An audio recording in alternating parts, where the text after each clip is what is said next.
Right. Well, can everyone hear me? Oh, just one moment. Yeah, we're just going live.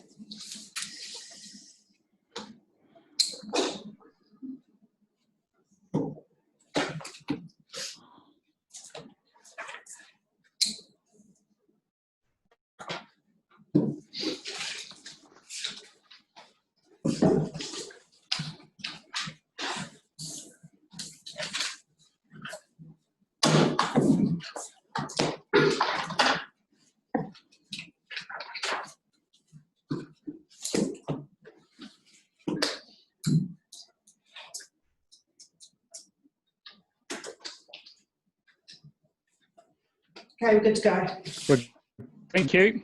I'll open this Audit and Risk Committee meeting of Carterton District Council, declare the meeting open, and welcome everybody here. Would someone like to say the karakia, please? Can I have a volunteer for that? Yeah, I can do that for you. Phil, it's Rob. Thanks, Rob. Me noi tātou. Mai te pai maunga raro ki te tai. Mai te awa tonga raro ki te awa raki. Tēnei te hāpori, awhi ai e taratahi. Whano haramai te toki. Haumie, huie, tai ki e.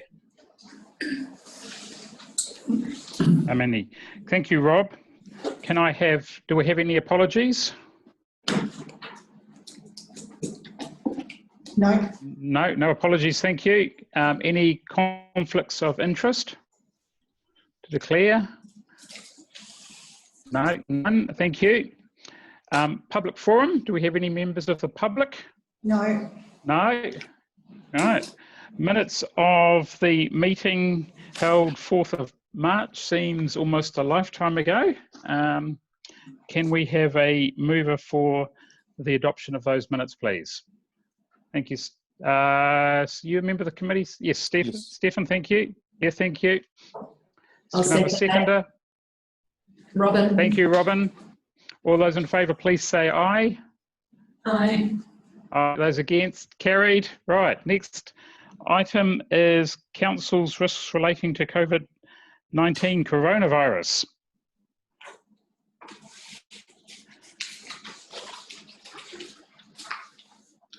Who's leading this one? Is that a Jane? Yes, I'll kick this off. Thanks, Philip. I guess that what has been occupying our minds and our time for the last couple of months has been the COVID-19 pandemic. I'll take the paper as read and happy to answer any questions, as will the managers who are present.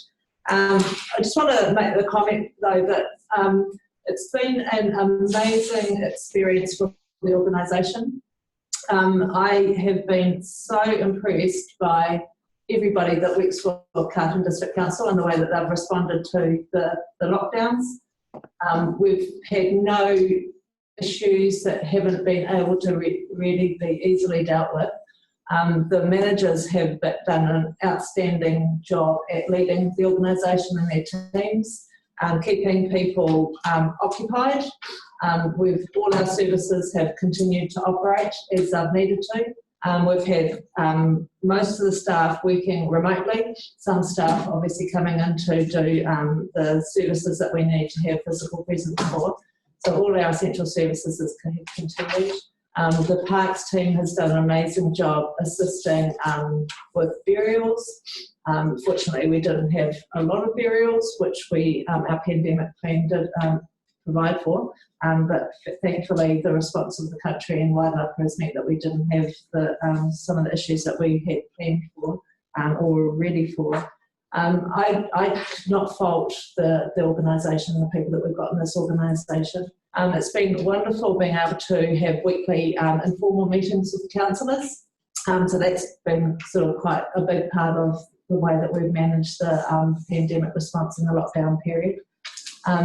So yeah, I guess in summary, I just want to pay tribute to everybody that works at Carterton District Council and the way that they've responded and kept operations going and have actually genuinely worked from home.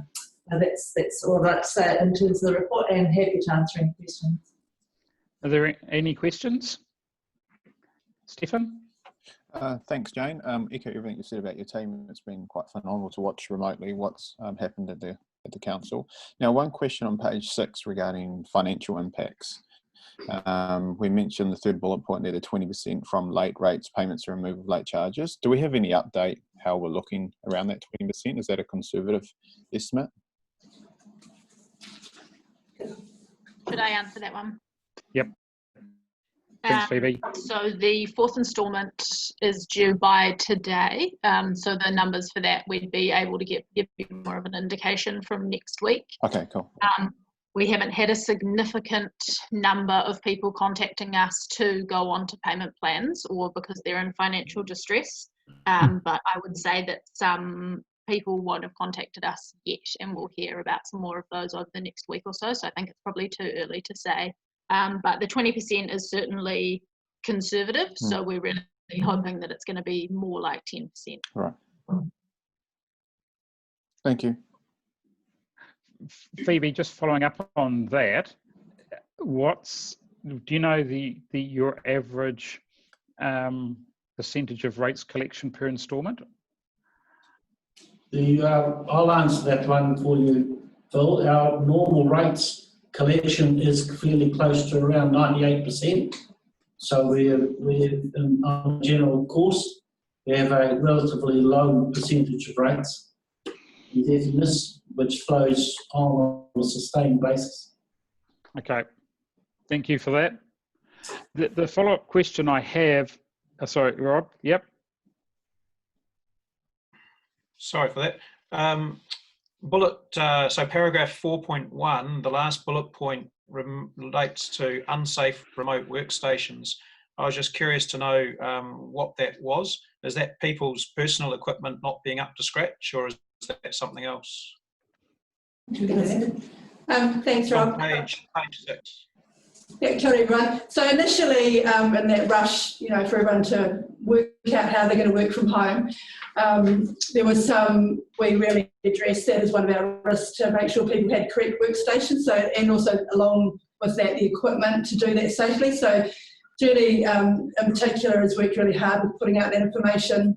A few of our staff had undergone a workstation training just prior to lockdown, a couple of months ago. So we used quite a few of the resources from there as well to be able to do that. So I think most people, while it's not obviously perfect or ideal to be working in their home environments, we're doing the best or had the best opportunity and chance they could to make those as safe as possible. Cool, thank you. Okay, and my only other comment was para 4.4 regarding the communications. Just wanted to reiterate Jane's compliments to the staff, particularly Sandra and Jenny, who I think really stepped up and did a fantastic job in the comm space online. I had personal interactions with them on those issues, and it's great. That was all from me. Elisa mainly be seconded to the EOC, the Emergency Operations Centre, so wasn't available to do a whole lot of our internal comms, although she did stay connected. So we brought Jenny and Erin in to sort of manage and support communications. And yes, you're right, Rob, neither of them have got a background in that sort of communications, and both stepped up incredibly well. Okay, thank you. Oh, Marty, welcome, Yeah, Marty. thank you.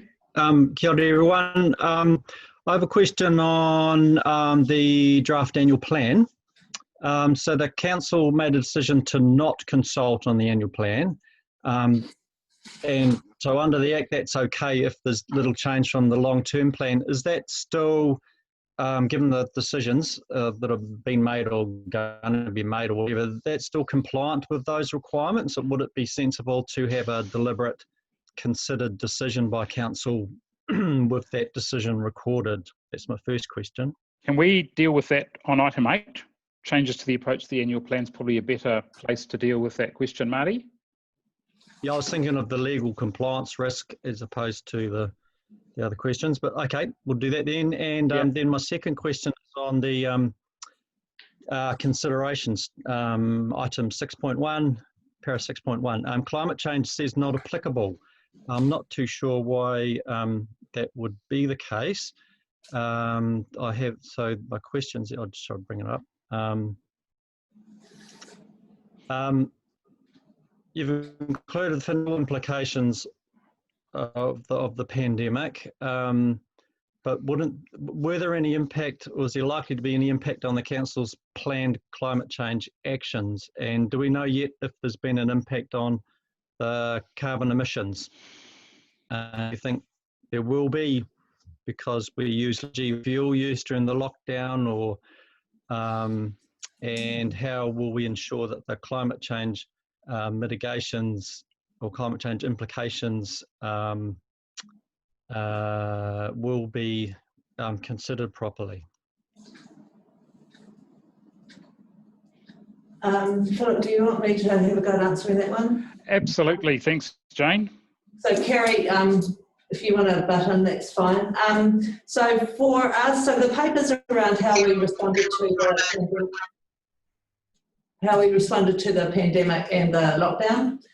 So from a climate change perspective, yes, some of our operations we will have saved use of fuel, but certainly in our parks area we are doing a lot of catch-up maintenance and mowing and so on. So that will sort of counter some of the savings that we might have got from not using all of our equipment during the 6 or 7 weeks of lockdown.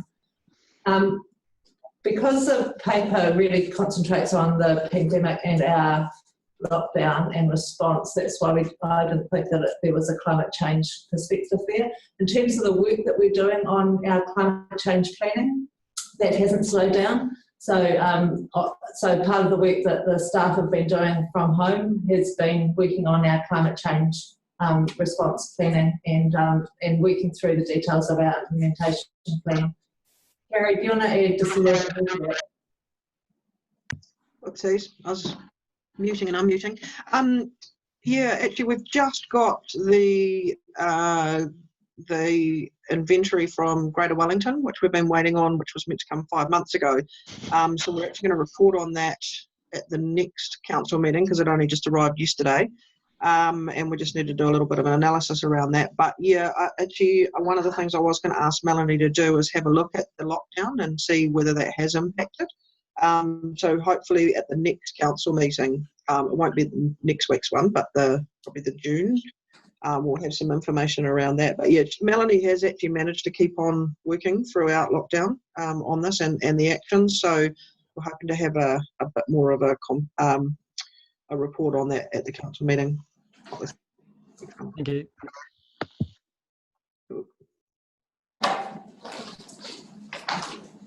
Does that answer your questions, Marty? Yeah, thank you. Can I ask to make a comment, please? Sure. Yep. And from a governance perspective, from a governance perspective, the COVID planning has been outstanding, and seeing how other regions, councils have dealt with it, right from governance to management to staff, has just been phenomenal. Yeah, and I think just leave it at the word outstanding. It has been. So thank you. Okay. Any other? Just a quick question going back to Phoebe in terms of your rates. Do you actually have a postponement policy in terms of your rates, and that is being potentially used? Have you had any applications for those? No, not that I'm aware. Nothing that I've seen.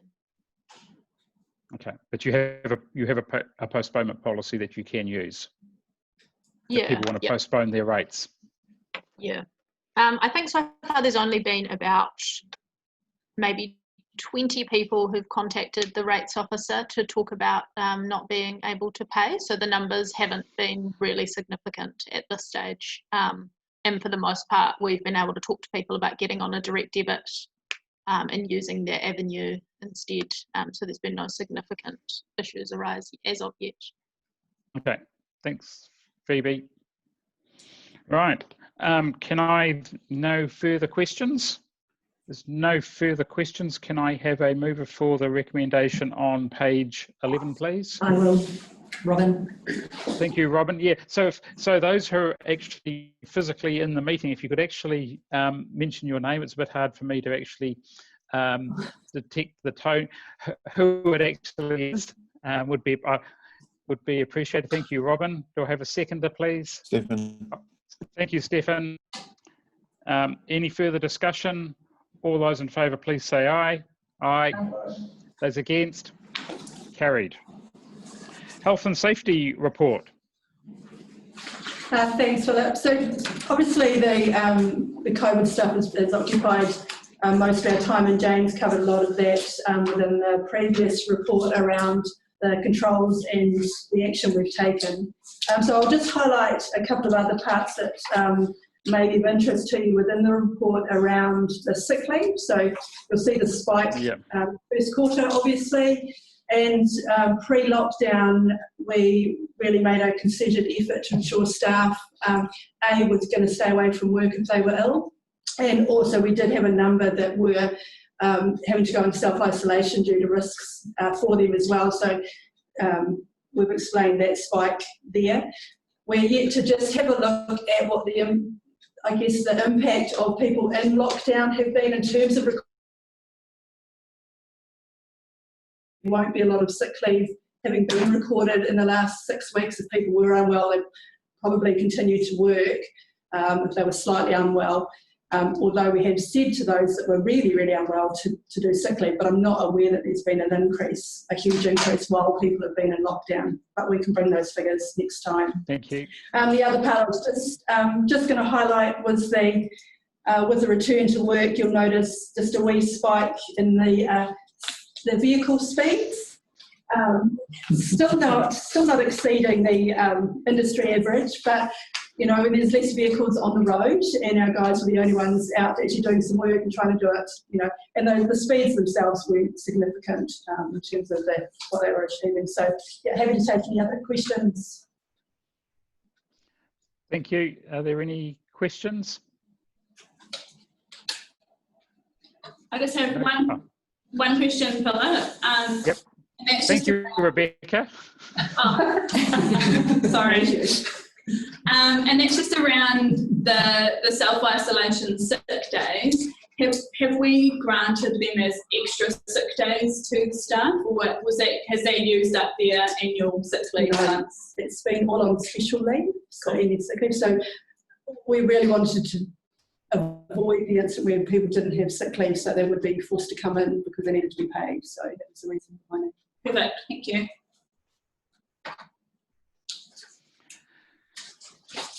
Any other questions? Thank you. I think that's actually a good report. Thank you. So therefore, can I have a mover for the recommendation on page 19, please? Yes, I'll move that. That's Rebecca. Thank you, Rebecca. Do a seconder? Robin seconds. Thank you, Robin. Any further discussion? All those in favour, please say aye. Aye. Those against? Carried. Right. Annual plan. Phoebe. Thanks, Philip.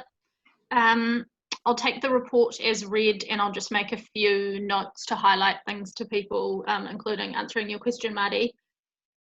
So essentially the consultation decision, yes, I agree, we need to ask the council to re-resolve that consultation or non-consultation is the appropriate decision. So that will be going to the council meeting next Wednesday for a decision.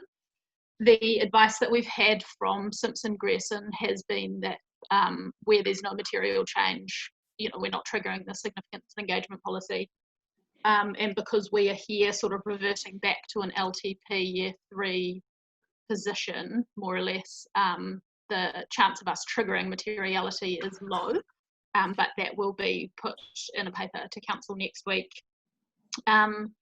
I think, just a couple of things to highlight here is that this is a one-off response to a one-off event. So it's not something that we would normally be doing. Obviously, normally our status quo is to run a balanced budget. But in this very unique set of circumstances, I believe that we are prudent in adopting this alternative approach. And the other thing just to highlight is that the mechanism that we're using here by using a small amount of our general reserve to offset the deficit is not one that will affect rates requirements in future years. So, for example, if we were debt funding our operating expenditure, that will have a rates effect in future years because you're spreading that expenditure out over multiple years. It still needs to be repaid. This is a one-off response to a one-off event. There'll still be a requirement, which is at council's discretion, around rebuilding that reserve fund, but it's not like debt funding operating expenditure where there is a real requirement to repay that debt, which has a rates impact in future years. Beyond that, I'm just happy to take any questions that anybody has for me. I noticed we've got John Whittle sitting in the background. Not sure you can hear us, John. Whether you've got any comment as the auditor on the process, not necessarily the decision. Not really on the process. We were consulted as well by Phoebe, and I'm happy that legal advice was sought. I mean, we've reviewed that and don't see any problems at this stage with the prudence. I mean, that was considered as part of that. That was our main concern initially. But as Phoebe was saying, being a once-off and not having any foreseeable impact on the rates going forward, I mean, our feedback at this point is that we're happy with it. Thank you, John. Are there any questions of Phoebe on her report? Marty. Can you turn your microphone on, Marty?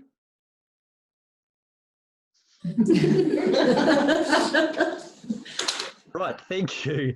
Thank you, Phoebe. No, great report, really clear. I was just had a couple of questions which aren't so clear.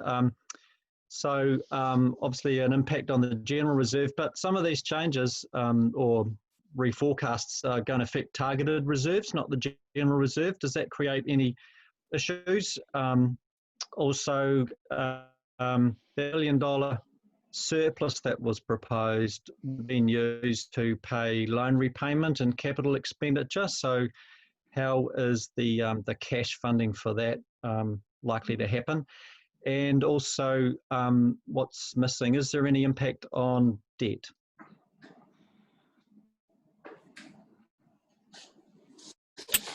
Okay, so the use of the general reserve, as far as I'm aware, our financial strategy allows for the past year surpluses to be used. And so I believe that even though they're stored in a general reserve, we can use them to fund rates requirements across the board. But I might seek some clarification on that as well, just for my own peace of mind. In terms of our debt levels, no, the debt levels will sit at LTP year 3 levels. There's been some debt which has been funded by internal loans, and those internal loans won't be used in future, and so the debt that we had the capacity to draw down will be drawn down. So rather than the money in our bank account funding those internal loans, that money will now be used for operations. I can't remember your third question. Could you repeat that one for me? If there's any impact on debt? Oh, no, minor, no.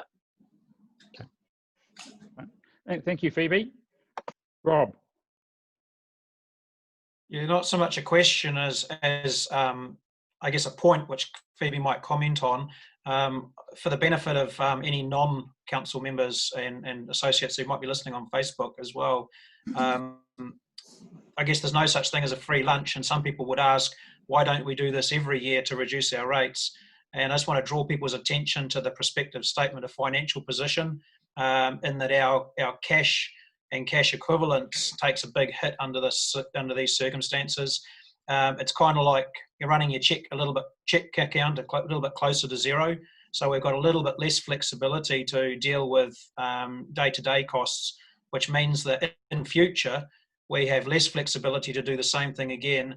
And we're probably slightly more likely to have to borrow to deal with, say, a future financial impact or a future, if the recovery was protracted or if there was another big hit to our economy somehow. So I guess $4 million and $12,000 deficit sounds like we're swimming in it, but the answer is no, we're not. We're just managing the funds very carefully to get us through this immediate shock. But there is a consequence, and that is that if it happens again, we'll have to look even more closely and probably have to debt fund it. Is that fair, Phoebe? Do you want me to comment on that, Phoebe? Jeff speaking. Yeah, go ahead, Jeff. Right. Two questions that have arisen. Rob, your analysis is actually right on the ball. The reality is that in our scenario that we presented to you, a lot of our cash and our reduction of cash has gone to funding the increase in rates debt. So therefore, it's going to be our ability to restore our cash over time is our ability to collect back on that rates debt. So if you have a look in the financials which are attached to the last page of the paper, you'll notice that against the base comparator, our debtors goes up considerably. Now that's where most of our cash is, because we're our ratepayers, and we will recover that back.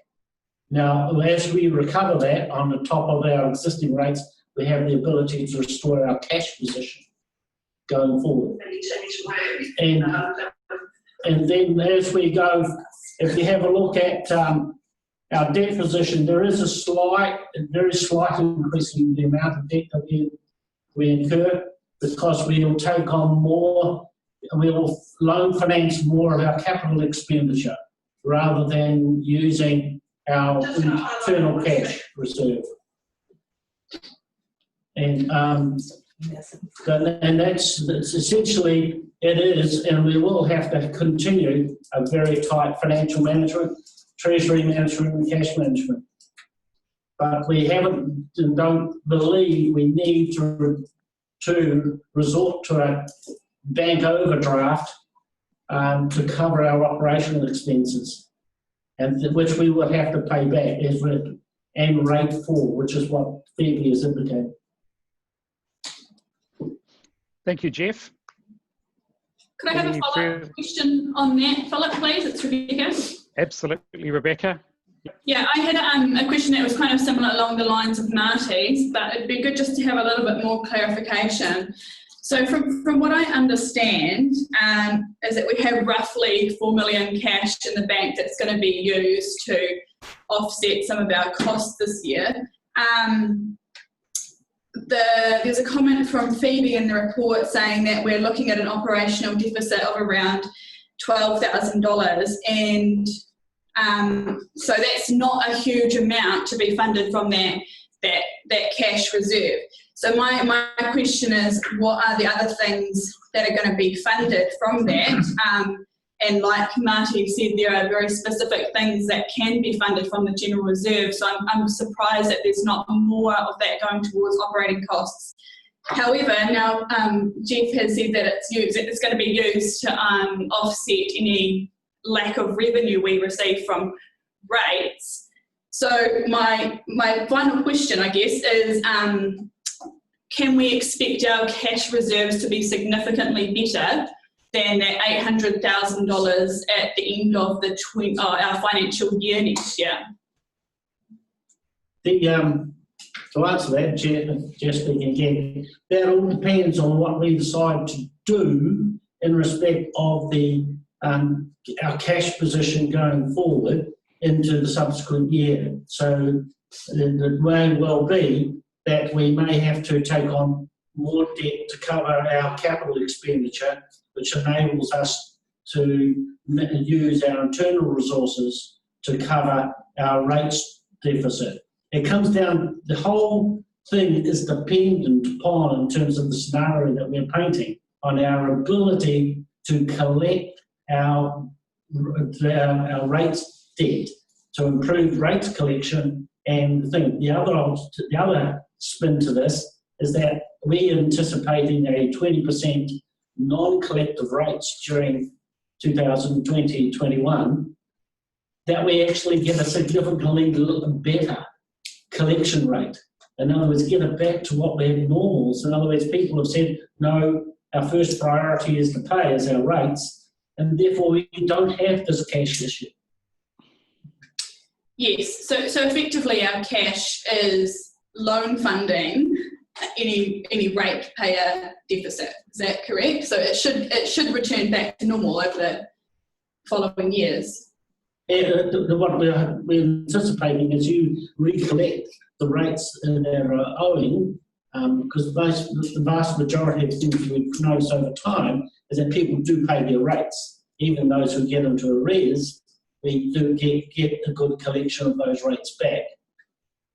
The reality is that will help build our cash position over time. We just don't know how long it will take, and we don't know the extent of what they're facing.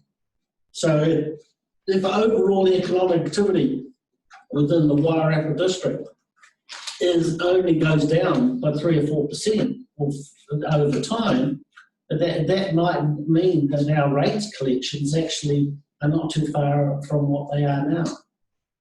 But if our manufacturing base takes a hit, particularly those who are supplying into overseas markets, we may find that we have got a much larger impact in the areas of a ratepayer base, which is dependent on that employment.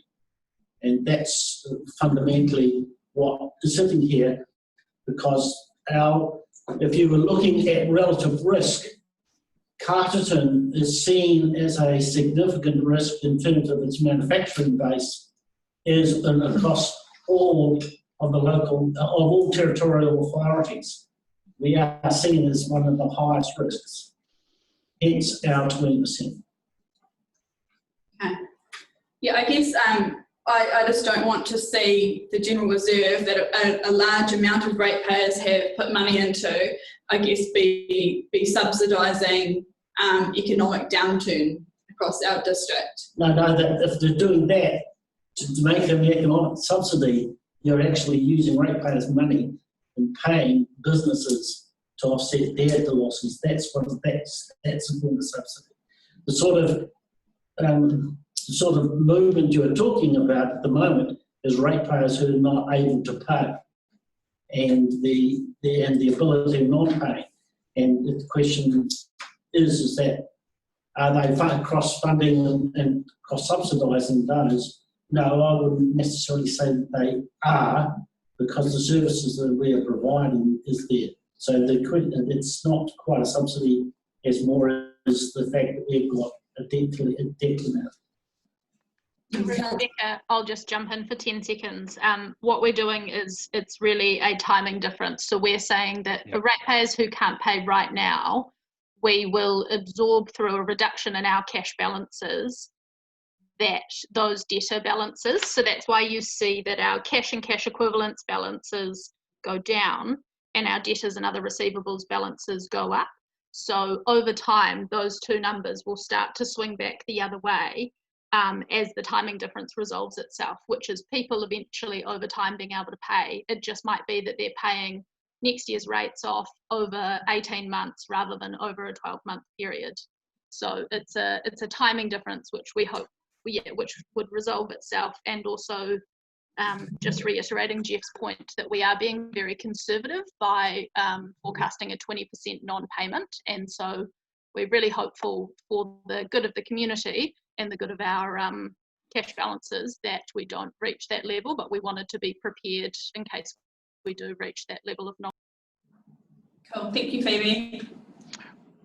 I just agree with that. I just think the issue here is its timing, and unfortunately or fortunately, council will always get its money generally from ratepayers, even if there is a timing issue, even ahead of mortgage holders on land. So as long as the rates that are outstanding do not exceed the saleable value of a piece of land, council will ultimately get its money. So it's actually a timing issue rather than a loss of revenue per se. Just reinforcing that. So that's just sort of the legal status. Any further questions on Phoebe's report? Okay. I'm actually Philip. happy to move. Oh, yeah. Sorry, I Stefan. don't have a question. Just a quick Yep. comment very quickly because a lot's been said. I think it's very comprehensive, very prudent, and it does put us in good stead if we have a number of bad years. I mean, I'm like to be optimistic that fast forward a couple of years, we're back to normal. But I think this is a very prudent approach that puts us in an ability to take other measures in the coming years, such as borrowing, debt funding, etc. Thank you. Anyone, other comments? I just had one comment, it's Rebecca here, Philip, around the recommendations, that I would like to alter recommendation 2, that we recommend to council that it considers the amended approach, because I don't think it's really the job of Audit and Risk to recommend that that the full council adopts a certain approach to the annual plan or specifics of the annual plan. Okay, so can I suggest, right, that I agree with you. It's not up to us to. Well, actually, I'm saying is what this committee is saying, right, is if I can just put a different slant on the meaning, is we're recommending to council that council approves the amended approach. So it's our recommendation to council that council approves it, rather than council considers it. So that's, and I think we have considered it. So basically we're saying we endorse as the committee the approach that's laid out in this report. Okay, thank you, Philip. So are you happy with that, Rebecca? Yeah, okay. Yep. So I'm happy to move. Do I have a seconder? Robin. Thank you, Robin. All right, any further discussion? All those in favour, please say aye. Aye. Those against, carried. Thank you. Our next item is the audit update. We do have John here hiding in the background. You can show yourself, John. You're allowed to, or is that audit, or is that audit's protocol that you don't just show yourself? Thank you, John. I was actually in another meeting, and the person unfortunately was in a beanie because he was actually working in his garage, which was rather cold in Nelson a couple of weeks ago. So, yeah, welcome, John. Thanks. Who do you want to kick this one off, Phoebe, with input from John? Yeah, sure. So again, I'll take the report as read.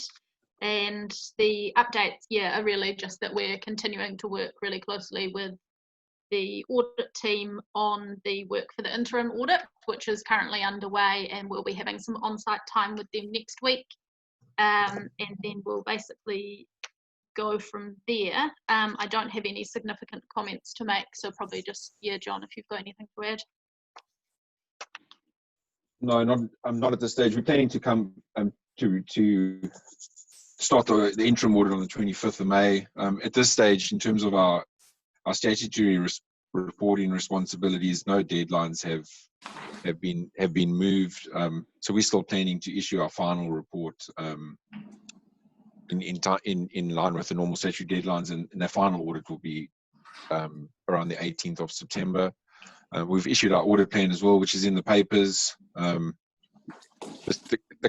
mean, there's nothing really specific to say there, just to highlight that there are some broader audit risk areas in the plan for this year in covering procurement and contract management. And then we've still got the watching brief over the progress with the water treatment plant. But nothing else from our side at this stage. We've included a separate impacts of COVID in the plan as well, because once we get on site to do our interim audit, and we've had a chance to assess if there are any additional risks that the council faces from COVID, we'll need to respond to those as well from an audit perspective, if those are going to impact on the financial statements or the performance reporting. So if that happens, if we identify additional risks, we'll amend our plan and issue an update where necessary. Okay. So just a quick question on that, John, page 30 of the agenda, page 3 of your, so you're not anticipating any major risks in respect of the audit in respect of COVID? No, not at this stage. We haven't identified anything specifically from our initial planning, but we have had some entities that have been affected by it, in terms of financial impacts or other, an inability to report on some of their performance measures, that kind of thing. But at the moment, there's nothing specific, we'd say, significant from the council. As the audit progresses, there could be areas that get impacted. There's also uncertainty over what the next few months hold, as to what that might bring. So as and when something comes up that we need, we need to factor into our audit approach, then we'll have to communicate that through to those charges of governance again. Okay. So yeah, if we go into lockdown again, that could actually seriously impact on the ability for you to complete the audit opinion on time. As an example of a potential risk that's sitting there, but at the moment it hasn't crystallised because we're heading in the right direction. That's what you're referring to, isn't it? Yeah. So there's some uncertainty over the next few months, and then each agency's response to COVID, there might have been things we're not aware of yet in terms of how remote working was done, or some controls that might have been affected or decisions taken.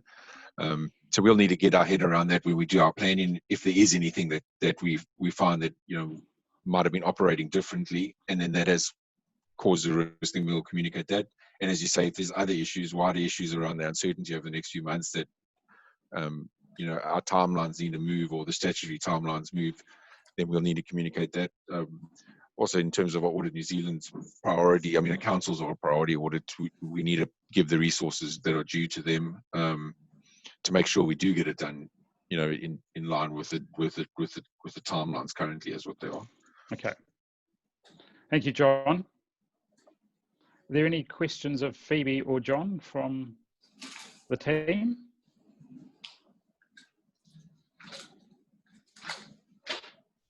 No questions. Oh, excellent. So can I have a mover for the recommendations, please? I'll move that, Rebecca. Thank you, Rebecca. Do I have a seconder? I will, Stefan. Thank you, Stefan. Any further discussion? All those in favour, please say aye. Aye. Aye. Those against, carried. Thank you, John. Our last item is change to our risk register.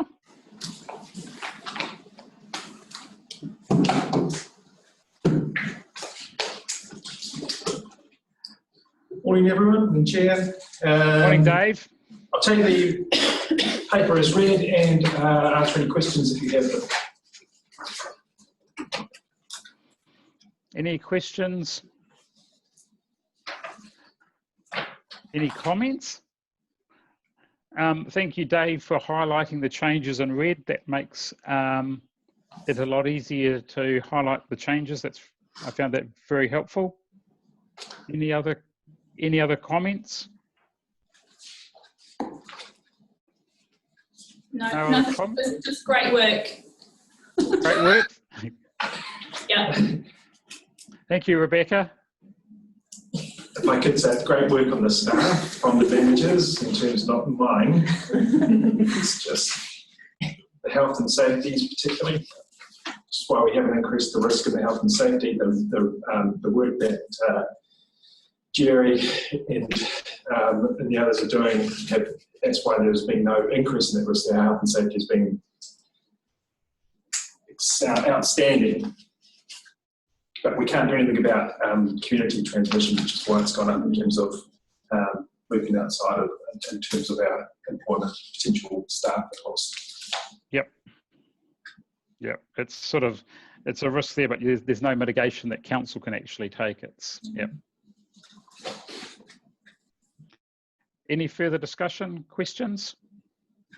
Therefore, can I have a mover for the recommendation, please? Robin will move it. Robin will move it, thank you. Do I have a seconder? Thank you, Stefan. Any further discussion? All those in favour, please say aye. Aye. Those against carried. There are no further items on the agenda. Rob, would you like to say the karakia again? Thank you. Kia koe, Marty. I will. Thank you, Marty. Unuhia ki tauru tapu nui. Kia wātea, kia māma, te ngākau, te tinana, te wairua o te ara tangata. Hoia rai rongo, whakairi ake ki runga, kia tīna, haumie, huie, taeki e. Thank you, Marty. Thank you. We'll now declare the meeting closed. Thank you for your participation, those who are both in Carterton and those who have joined through Zoom. Thank you very much. Thanks a lot. Thank you. Yeah.